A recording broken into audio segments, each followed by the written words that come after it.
just stood there staring at the stupid light. I didn't know I didn't know what to do. I just stood there. While he did that, he twisted his fingers around. So much. I felt like he recognized me and I recognized him, and there was just something there that was the love of my life.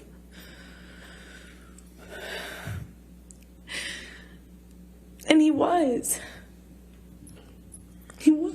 but he was also this other thing. He was also this other thing. And that other thing was awful thing that would come out and take over, and it was, you couldn't see the Johnny I loved underneath it. It was this other thing.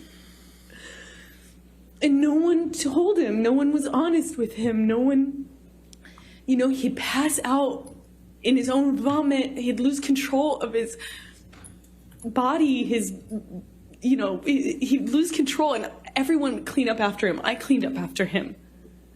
I mean, this man lost control of his bowels, and I cleaned up after him.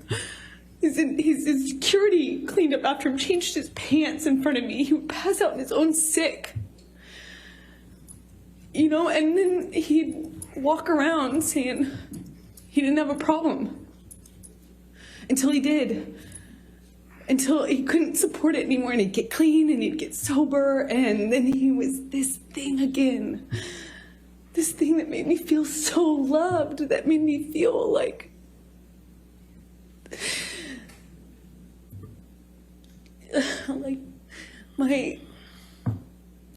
my soulmate. As cheesy as that sounds, I just felt like he knew me.